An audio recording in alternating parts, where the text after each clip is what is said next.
नमस्कार दोस्तों, स्वागत है आप सभी का इस लेक्चर में जिसमें हम आपको जीके के इम्पोर्टेंट क्वेश्चन के बारे में बहुत ही आसान तरीके से आप लोगों को एक्सप्लेन करेंगे। बस आप लोग अपना फोकस सामने रखना, बहुत इजीली अंत तक बहुत आसानी से इन क्वेश्चन को समझ जाएंगे। शुरू करते हैं आज का पहला क्वेश्चन क्या है उसके बारे में। तो पहला क्वेश्चन आपका इस तरीके से बहुत ही इम्पोर्टेंट है। इसमें मेंशन है कि भारत के प्रथम यानी कि फर्स्ट प्राइम मिनिस्टर कौन थे। तो पंडित जवाहरलाल नेहरू जो हैं वो भारत के प्रथम प्रधानमंत्री हैं।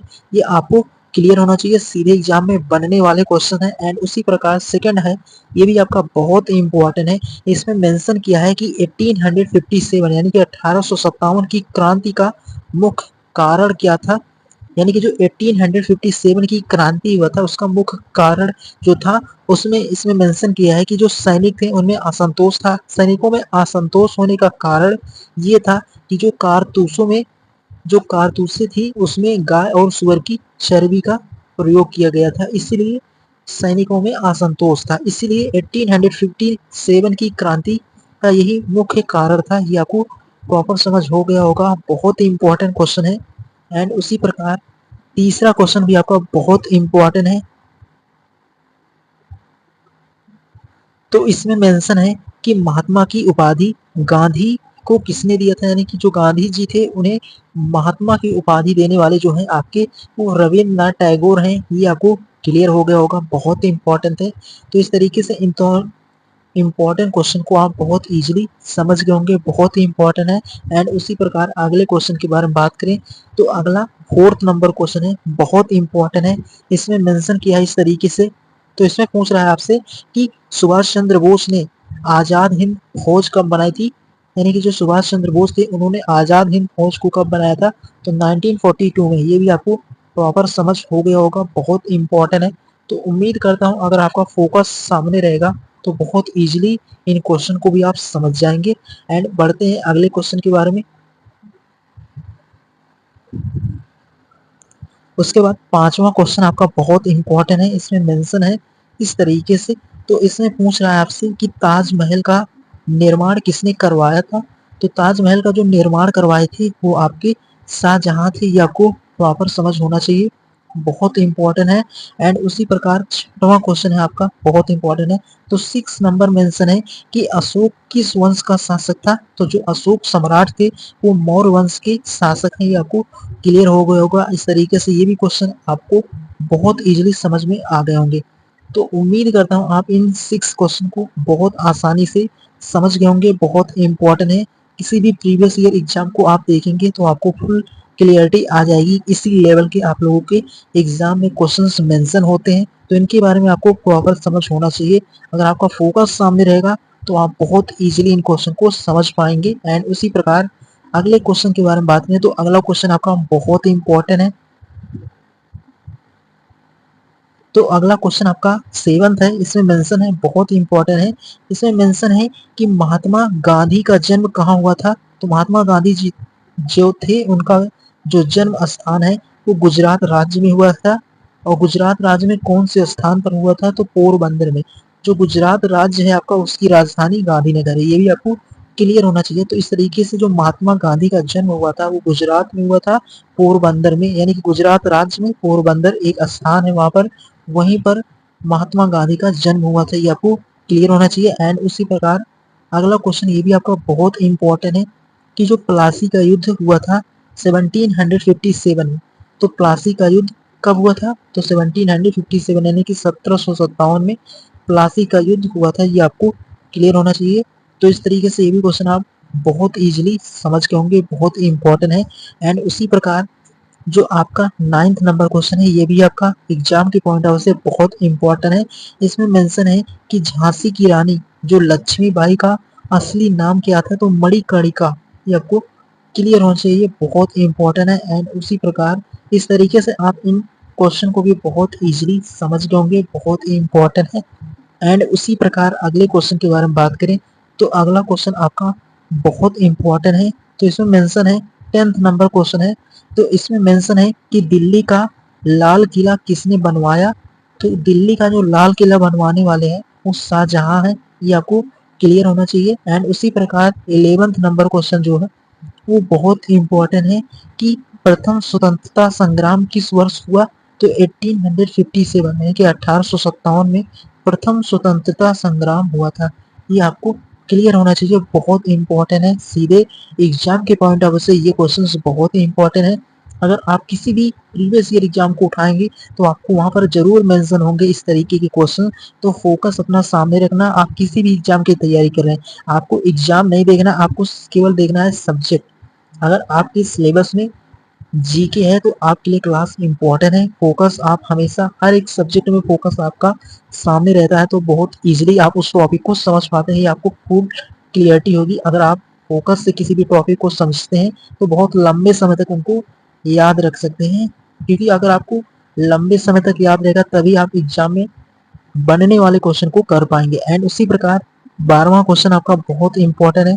इसमें मेंशन है कि भारत छोड़ो आंदोलन कब हुआ था, तो 1942 में भारत छोड़ो आंदोलन शुरू हुआ था। ये आपको क्लियर हो गया होगा, बहुत इंपॉर्टेंट है। एंड उसी प्रकार अगले क्वेश्चन के बारे में बात करें तो अगला क्वेश्चन भी आपका बहुत इंपॉर्टेंट है। तो अगला क्वेश्चन आपका था 13 नंबर क्वेश्चन। इसमें बोल रहा है कि जो नेपोलियन बोनापार्ट किस देश का शासक था, तो फ्रांस का था। आपको क्लियर होना चाहिए, बहुत इंपॉर्टेंट था एग्जाम के पॉइंट ऑफ से। उसी प्रकार 14 नंबर है, इसमें मेंशन है कि जो भारत का संविधान कब लागू हुआ था, तो 26 जनवरी 1950 यानी कि 26 जनवरी 1950 को भारत का संविधान लागू हुआ था। ये आपको क्लियर होना चाहिए। एंड उसी प्रकार 15 है, इसमें मेंशन है, इसमें मेंशन किया है, बोल रहा है कि सिंधु घाटी सभ्यता का जो प्रमुख नगर कौन सा था, तो सिंधु घाटी सभ्यता का जो प्रमुख नगर है वो आपका हड़प्पा है। ये आपको क्लियर होना चाहिए, एग्जाम के पॉइंट ऑफ से क्वेश्चंस इंपॉर्टेंट है, फोकस सामने रहेगा तो बहुत इजीली आप इन क्वेश्चन को भी समझ पाएंगे। सीधे एग्जाम में छपने वाले क्वेश्चन है, तो इस तरीके से इनका रिवीजन करना और फोकस सामने रखेंगे तो बहुत इजीली समझते हुए चलते रहेंगे, क्योंकि क्वेश्चंस इजी एंड हार्ड दो तरीके से डिजाइन होते हैं, बट आपको दोनों क्वेश्चन के बारे में प्रॉपर जानकारी होना चाहिए, क्योंकि एग्जामिनर के ऊपर डिपेंड करता है वो किस तरीके से आपके क्वेश्चन को सेट करते हैं। तो इस तरीके से आप ये भी क्वेश्चन बहुत इजीली समझ गए होंगे। एंड उसी प्रकार अगला क्वेश्चन क्या है उसके बारे में आपको एक्सप्लेन करते हैं। एंड 16 नंबर क्वेश्चन आपका बहुत इंपॉर्टेंट है, सीधे एग्जाम में पूछा जाने वाला क्वेश्चन है। इसमें मेंशन है कि दादा भाई नौरोजी को क्या कहा जाता है, तो यानी कि जो दादा भाई नौरोजी हैं उन्हें भारत का वृद्ध पुरुष यानी कि grand old man of India, Bharat का वृद्ध पुरुष दादा भाई नौरोजी को कहा जाता है। ये भी आपको क्लियर होना चाहिए। एंड 17 नंबर क्वेश्चन तो बहुत इंपॉर्टेंट है, इसमें मेंशन किया है कि जलियांवाला बाग हत्याकांड कब हुआ था, तो 13 अप्रैल यानी कि 13 अप्रैल 1919 यानी कि 13 अप्रैल 1919 को जलियांवाला बाग हत्याकांड हुआ था। बहुत ही इंपॉर्टेंट है, ये घटना बहुत ही क्या है भयानक इस दिन हुआ था। ये आपको हिस्ट्री में प्रॉपर समझने को मिलेगा, बहुत इंपॉर्टेंट था। इसके बारे में एक इम्पॉर्टेंट क्लास के बारे में आपको डिटेल में डिस्कस करेंगे, बहुत इंपॉर्टेंट इवेंट हुआ था इस दिन। एंड उसी प्रकार 18वां क्वेश्चन आपका बहुत इंपॉर्टेंट है, इसमें मेंशन किया है कि चंपारण आंदोलन का नेतृत्व किसने किया, तो महात्मा गांधी जी ने चंपारण आंदोलन का नेतृत्व करने वाले जो हैं वो आपके राष्ट्रपिता जिन्हें हम महात्मा गांधी के नाम से भी जानते हैं। तो ये आपको प्रॉपर समझ हो गया होगा। तो इस तरीके से आप इन 18 क्वेश्चन को यहाँ तक बहुत इजीली समझ गए होंगे, बहुत इंपॉर्टेंट है। एंड बढ़ते हैं अगला क्वेश्चन क्या है उसके बारे में। एंड 19 नंबर क्वेश्चन भी आपका बहुत ही इंपॉर्टेंट है, इसमें मेंशन है कि वंदे मातरम गीत किसने लिखा, तो बंकिम चंद्र चट्टोपाध्याय इन्होंने ही वंदे मातरम गीत को लिखा था। ये आपको क्लियर होना चाहिए। एंड 20 नंबर क्वेश्चन के बारे में बात करें तो इसमें मेंशन है कि जो आर्य समाज की स्थापना किसने किया था, तो स्वामी दयानंद सरस्वती ने आर्य समाज की स्थापना किया था। ये आपको क्लियर होना चाहिए, बहुत इंपॉर्टेंट है। 21 है, इसमें मेंशन है, ये तो एग्जाम के पॉइंट ऑफ से और इम्पोर्टेंट है। इसमें मेंशन है कि भारत का सबसे बड़ा राज्य क्षेत्रफल के अनुसार अगर पूछेगा तो राजस्थान हो जाएगा। एंड सबसे छोटा राज्य क्षेत्रफल के अनुसार पूछेगा वो भी कहाँ का, इंडिया का, तो वो हो जाएगा गोवा। तो ये भी आप बहुत इजीली समझ लोगे, बहुत इंपॉर्टेंट है एग्जाम के पॉइंट ऑफ से ये क्वेश्चंस। एंड बढ़ते हैं अगले क्वेश्चन के बारे में। 22 है, इसमें मेंशन है, बहुत इंपॉर्टेंट है। ये पूछ रहा है कि भारत की सबसे लंबी नदी कौन सी है। तो भारत की जो सबसे लंबी नदी है वो आपकी गंगा नदी है, आपको क्लियर होना चाहिए। एंड 23 है, यानी कि 23 में मेंशन है कि पृथ्वी पर सबसे बड़ा महासागर जो कौन सा है। तो सबसे बड़ा जो महासागर है इस पृथ्वी पर वो है आपका प्रशांत महासागर। ये भी आपको प्रॉपर समझना था, बहुत इंपॉर्टेंट है। एंड 24 के बारे में बात करें तो इसमें मेंशन है कि सूर्य के सबसे निकट कौन सा ग्रह है। तो आपका बुध जो है एक ऐसा ग्रह है जो सन के सबसे निकट यानी कि पास ग्रह है, वो आपका बुध है।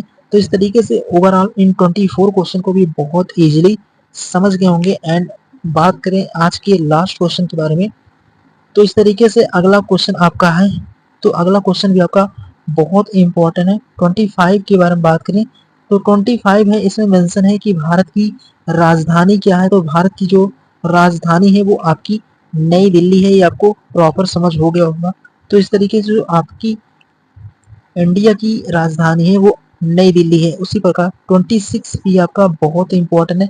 तो इस तरीके से ओवरऑल आप 25 क्वेश्चन हर एक एग्जाम के पॉइंट ऑफ से एक क्या होते हैं सेट में होते हैं। तो इस तरीके से आपको क्लियरिटी हो गई कि यानी कि एक सेट आपका 25 तक समाप्त होता है। इस तरीके से 25 क्वेश्चन हर एक एग्जाम के पॉइंट ऑफ से इंपॉर्टेंट होते हैं। इस तरीके से आपको अलग अलग तरीके के क्वेश्चन इसमें देखने को मिल रहे होंगे, तो आपको पूरा क्लियरिटी आ गई होगी। इसी तरीके से आप लोगों के एग्जाम में भी क्वेश्चन जरूर बनते हैं। 26 है आपका, इसमें मेंशन है कि हिमालय पर्वत की सबसे ऊंची चोटी कौन सी है। तो माउंट एवरेस्ट ही आपको क्लियर होना चाहिए। तो इस तरीके से 26 और 25 को भी बहुत इजीली समझ गए होंगे। 27 है, इसमें मेंशन किया है कि नीलगिरी पर्वत श्रृंखला कहाँ स्थित है। तो दक्षिण भारत में स्थित है नीलगिरी पर्वत श्रृंखला, ये आपको क्लियर होना चाहिए, बहुत इंपॉर्टेंट है। तो ओवरऑल आप इस तरीके से 27 वाले क्वेश्चन को भी बहुत इजीली समझ गए होंगे, बहुत इंपॉर्टेंट है। एंड उसी प्रकार अगला क्वेश्चन क्या है उसके बारे में आपको समझना होगा। तो अगला क्वेश्चन भी आपका बहुत इंपॉर्टेंट है कि भारत का जो राष्ट्रीय जल चिन्ह कौन सा है। तो गंगा नदी भारत का राष्ट्रीय जल चिन्ह है, ये आपको क्लियर होना चाहिए। सीधे एग्जाम में बनने वाले क्वेश्चंस हैं। एंड उसी प्रकार अगले क्वेश्चन के बारे में बात करें तो अगला 29 है, इसमें मेंशन किया है कि जो पृथ्वी पर सबसे ठंडा स्थान कौन सा है। तो वॉक स्टॉक स्टेशन जो कि कहाँ पर है अंटार्कटिका में है, ये आपको क्लियर होना चाहिए। जो पृथ्वी पर सबसे ठंडा स्थान है वो आपका वासस्टॉक स्टेशन है, ये आपको क्लियर होना चाहिए और अंटार्कटिका में ये है। आपको प्रॉपर समझ हो गया होगा पृथ्वी पर सबसे ठंडा स्थान। एंड जो आपका 13 नंबर क्वेश्चन है ये बहुत इंपॉर्टेंट है कि पृथ्वी की कुल सतह पर कितना प्रतिशत भाग जल से ढका है। तो उम्मीद करता हूँ आज के इन सभी क्वेश्चन को बहुत इजीली समझ गए होंगे। इनका रिवीजन करना, अगर आपको कोई भी डाउट हो तो कमेंट बॉक्स में मेंशन कर सकते हैं और अपने सभी दोस्तों के साथ शेयर करना ताकि वो भी अपने आने वाले एग्जाम को बहुत इजीली टारगेट कर सकें। बहुत ही इंपॉर्टेंट सेशन था। आपको कैसे लगा ये भी कमेंट कर जरूर बताना।